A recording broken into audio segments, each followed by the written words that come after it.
You're listening to Happy Healthy Hormones with Dr. Chris. Are you tired of the short-term patch to your health problems? Is avoiding medications and surgeries important to you? If you answered yes, then your prayers have been answered. Dr. Chris has been helping people transform their health for over a decade. He's a world-renowned health expert who specializes in holistic health. He's a professional speaker, chiropractor, and international best-selling author. It's his mission to help you reach your full God-given potential through holistic health and healing. Get ready to be inspired and transformed. Here's your host, Dr. Chris. Hey everyone, Dr. Chris here. We're the show where disease takes a dive and people come to thrive. So I just want to take a quick moment to just take a shout out to all our listeners out there and thanking you for our support, or for your support, and for just showing your love to us and making us such a great show, because really it's all about you, the listeners, and us giving as much value as we can in the short amount of time we have each episode with you. And so hopefully you can just take value away from each one of these episodes and just start to cultivate your health and start to shift the direction your health is headed by maybe just a couple degrees.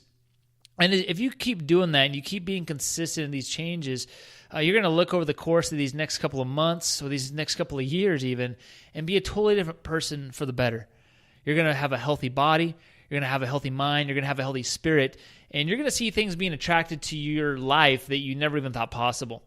It might be freeing yourself from a diagnosis or a disease that you've been plagued with for your whole life. You might just see that new opportunities come up into your life, and new opportunities come into your job, and more financial prosperity, better relationships. It's just amazing what changes when you have your health, and how everything can change in the opposite direction when we lose our health. And so today I want to help you better understand health and really understand what needs to be done to rebuild the foundation. What does that look like? What are you doing to yourself if you're not applying the 5 foundations of health into your life? Because it's really easy to get caught up in the hustle and bustle of everyday life, the errands, the job, the responsibilities that we have. There's always something new. There's always something else we have to get done. The work never seems to stop. And it's really easy to just keep going through and playing through the pain, or not having to think that issue we're having is that big of a deal, because it's, well, not keeping you from doing anything. But it all comes down to a boiling point. And I don't want to see you get to that point, because right now 5 out of 6 people in America will be diagnosed with heart disease or cancer.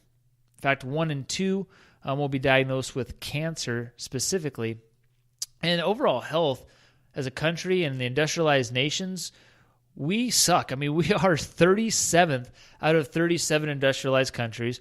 We rank 50th in overall life expectancy. And last year was the first year that we saw a decrease in our mortality rates, an increase in our mortality, meaning that this is the first year that we lived less years than the year before. So it's crazy, but what do you base your health on? That's a real question you got to ask yourself, because health isn't about how you feel, it's about how you heal. So I'm going to start to help you shift that paradigm and how you look at your health, challenge the way you're addressing symptoms and struggles and just your daily habits in your life right now, and understanding what real health is. So what is real health? Well, if it was just about how you felt, then people with cancer shouldn't have cancer, because there are whole wings of hospitals dedicated to people with stage 4 cancer that felt fine the day they got diagnosed. People with cancer and heart disease that are skinny but are still dying on the inside. So it's not about how you feel. It's not about how you look. Although, sure, those can be potential warning signs. But if we just feel like we're feeling good and that everything's okay, but we're not going to change any of the bad habits that we have, then we're just fooling ourselves. How many people are healthy that are taking medications right now? None. Right? But understand this, your body wasn't created with a lack of Lipitor. It wasn't created with a lack of Nexium. Like, God created you specifically perfect for a reason, and He put the things inside of your body for a reason so that you could live your fullest potential. But people start to think that certain symptoms are normal. But you got to understand there's a difference between normal and common. See, symptoms of any kind are not normal. They might be common, You might know a lot of people that maybe have allergies. It's common in our society today because of a lot of bad environmental factors that we're exposed to, but it's not normal. Is it okay to ignore these things? Is it okay to just keep on going because, hey, it's not keeping you from doing anything right now? It's maybe inconvenient, but it's not stopping you? No, it's not okay to ignore these things, because the longer you ignore that check engine light on your car, the worse the problem's going to get. Right? If you just put a piece of black tape over that check engine light in your car, what's eventually going to happen to your car? It's going to break down, right? Well, same thing that happens to your body. Even if these symptoms seem like not that big a deal, your body's still running just like that car's still running with that check engine light on.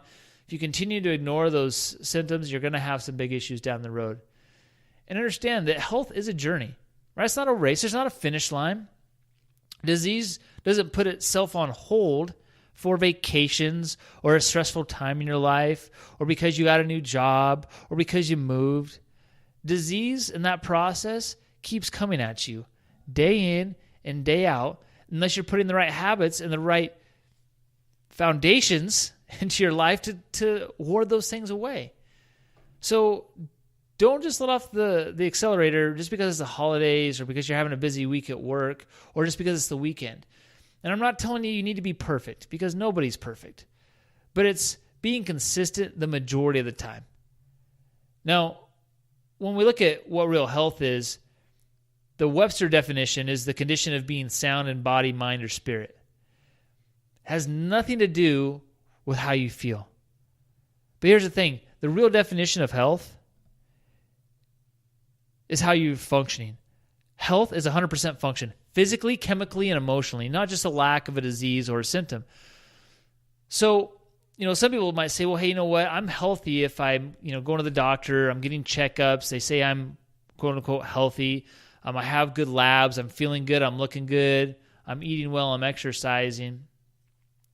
But those things can all be for naught, because, things don't show up on a lab test until your body is broken down to a point where the levels finally show up on a lab. You're not going to start to look bad or feel bad until things get to end stage processes a lot of the times. And so remember, it all comes down to function. And that's huge, because when we talk about function, it all comes back down to the nervous system, that brain-body connection. If there's any disconnect between those two areas, your body is going to start to break down. Now, in the beginning, you might not notice that. In the beginning, it might not even create a symptom. Then the longer it stays there, the worse that connection gets, and then it starts to create a symptom. Maybe it shows up for the first time as a headache, low back pain, neck pain, sore muscles, etc. Or maybe it shows up for the first time as cancer or as a heart attack. But it's all about that decreased function in our body is what starts to lead towards the problems. Only about 6% of your nerves in your body are responsible for pain. I mean, there are thousands of miles. Is that crazy? There are thousands of miles of nerves in your body. Only 6% creates that pain. So what does that mean? It means you need to start to really address the other 94%. Those are the nerves going to keep your body functioning. It's going to keep your heart going, your lungs breathing, your stomach digesting food, your immune system fighting off cancer and other bugs and creepy crawlies and everything else. And once you start to get those things starting to function at their best, then the pain, then those things start to go away. But it's amazing how many people in our country spend more time and money on maintaining their cars than they do their own bodies. When you can go out and get a new car tomorrow, you can't go out and get a new body.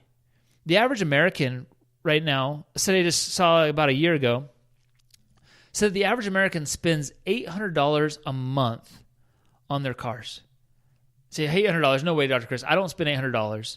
Well, maybe you don't, but someone else is spending more. But the fact is, when you add it all up, it's crazy, because you look at the fuel that you have for your car, the maintenance, the tires, the checkups, the washing of the car, the insurance, right? The car payment itself, right? All these things start to add up. But imagine if you just spent a fraction of that being preventative in your health. Right? If you were going to a chiropractor regularly to maintain your nervous system, if you were using that to buy the best foods and nutrition to put in your body, if you were using that towards a gym membership, if you were using that to maybe go on a retreat once a year to help just go on a meditative retreat to help clear your mind and de-stress yourself. I mean, imagine what you could do if you just invested in your health. Now, here's the cool thing. You say, well, how do I know that's even going to work? How do I know that's even going to be a return on my dollars spent? Well, they did a huge study a couple years ago. They looked at people that did preventative care and the money they spent on that versus people that didn't do preventative care and they just waited for them to have the crisis where they had to do something about it. And what they found was that for every dollar you spent on being preventative in your health, you saved $7 on disease.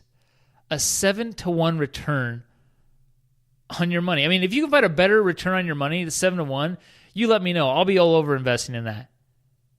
But just invest in yourself. Invest in your health because it's the only thing you can control. It's the only thing you have a big investment in already. I mean, it's the most important asset you have. Yes or yes. But unless you do something drastically different right now, those numbers that I talked about, the 5 out of 6, the 1 in 2 with cancer, it's going to be you. So don't wait for the diagnosis. Do something about it now. Now, we rank, when it comes to the industrialized world, we rank so high when it comes to taking medications. Now, depending on what study you see, it's anywhere from 50 to 70% of the world's medications are all consumed in the United States. But we only contain or make up less than 5% of the world's population. We spend twice as much as any other country on our health, but we are sicker than ever. So obviously, if you're doing the same things that everyone else is doing in this country, then you're doing something wrong. You know, there was this one patient I had a while back, Bill. He was having all kinds of issues, been to a chiropractor before, but he never got the true recommendations he needed because his doctor would look at his insurance every year and said, Bill, you get 12 visits with a $5 copay. So guess what Bill got every year? He got 12 visits with a $5 copay. Never addressed the cause of the problem, never got the recommendations he needed, and he was drastically worse. He kept getting worse and worse every year until he was facing a surgery. Right? Well, luckily he found us. We were able to give him the recommendations he needed, which at this point, because it had been going on for so long, was a lot more than his normal 12 visits. And he started to reverse those processes. He never had to go through that surgery, got his quality of life back, got to start playing with his grandkids again and doing things with them, which he wasn't able to do before. So don't let your insurance dictate your health. That's one of the biggest mistakes I see people make, other than basing their health on how they feel. The other thing that people look at too is they look at nutrition, think like, hey, if I just eat well, if I just exercise, everything's going to be okay. But people get diagnosed with disease every day that eat well and exercise. You've got to look at all 5 of the foundations. If you're not implementing all 5 of the foundations, function, food, fitness, filter, and freedom, then you're missing out. And there's just that one aspect that could change all the things that are happening in your body, that could change the trajectory of the direction your health is headed. So just remember, build back into those foundations, invest in your health. Don't let your insurance dictate your health. Don't let the doctor dictate your health with the medications and the patches, and don't skimp when it comes to your health. Skimp on the car, skip on the TV, skip on the new furniture, but don't skip on your health. Thanks for listening, and we hope you enjoyed today's episode. Please help more people in reaching their fullest potential and rate, review, and subscribe to this podcast. For show notes and other free resources we mentioned today, go to newedgewellness.com.